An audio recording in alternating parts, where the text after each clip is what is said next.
What's up everyone? So one of the boys has messaged and he's got a few questions on the PRMC, Potential Royal Marines course. He's going on that in a few weeks time. So he's asked me to do a big video covering this topic. Now I'm not quite sure what sort of questions you may have, what you may want to know. So he's listed a few questions, 3 I believe. So I'll answer those 3 now as best I can and offer from my perspective and my view, my experience, what may be helpful for you. And I don't quite know what you guys might want to know, so I won't just make things up and just put them in for the sake of it.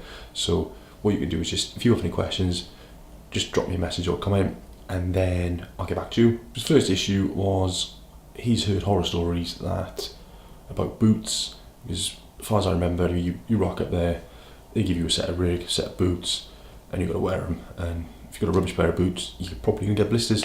Probably going to get blisters anyway. There are a few things you can do to stop that, and that's just get used to wearing boots anyway beforehand.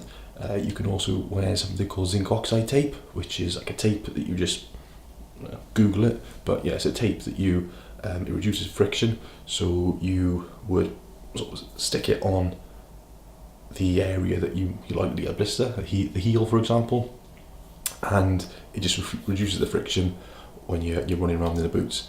So that's something you can consider buying.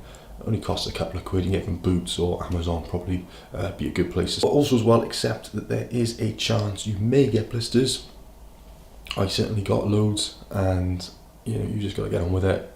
I've had blisters the size of a £2 coin, as thick as a £2 coin as well. It hurts. Just get on with it and just crack on. Don't worry about it. Don't worry too much about it. Just push through it. Second topic he asked me to cover was the issue of getting cramp. Now if you're regularly getting cramp, then maybe go and speak to your doctor just to rule out any medical conditions, but 9 times out of 10, usually this is due to salt intake. You're probably not eating enough salt, so because you're sweating a lot when you're training, and when you go down there you're sweating and you're training, you're running around and you're perspiring loads, you're losing salt, so just pop a little bit of extra salt on your plate when you're eating your food and you should lose the cramps. Third and final topic he asked me to cover was, I forgot what it was now. It was Leopard Crawls. Alright, so at some point during the PRMC, possibly on the bottom field or the endurance bit, they're going to have you crawling around through the mud and on the ground. So yeah, doesn't sound like much, but it's actually a bit of a hangout. It's quite tiring. Firstly, people don't put enough effort in them. The things people do is they stick their bum in the air to make it easier. They're doing some kind of mixture between a bear crawl and a leopard crawl, and it just yeah, it doesn't work, and they don't like it down there, and understandably so. You want to be as close to the ground as possible on your belt buckle, they'll call it. Get on your belt buckle, crawl away and just crack on. It hurts, it's tiring, but you've just got to push through it. If you start giving up and crying, I can't do it, then guess what, you're not going to pass. So just dig deep. The whole purpose of those sort of exercises is just to see how much you're willing to put into it, whether you're willing to push through it, whether you're willing to get dirty, and you just got to do it properly. You're being watched constantly. I'll give you an example of when I was down there. I remember it was cold, it was the middle of winter, and on the assault course you've got like 2 cargo nets. You've got a left one and a right one, and you got to run through it, jump on the floor, crawl underneath there and so on, and then go out and run afterwards. But anyway, one of them had a massive puddle underneath it. It was pretty much fully submerged. The other one only had a little bit of water, and people were running, despite the fact they were wet anyway and they were mucky anyway.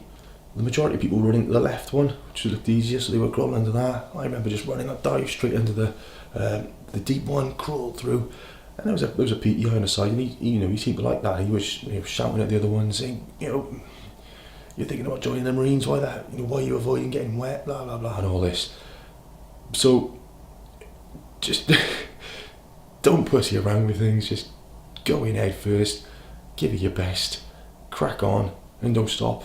And they're watching you, they'll see that, and it's going to score good for you. You might be the fittest person in the world, you might be able to do the most amount of press-ups in the world, get the highest on a bleep test, but it doesn't mean anything if you crumble to pieces as soon as you get a bit wet and cold and start having to work hard.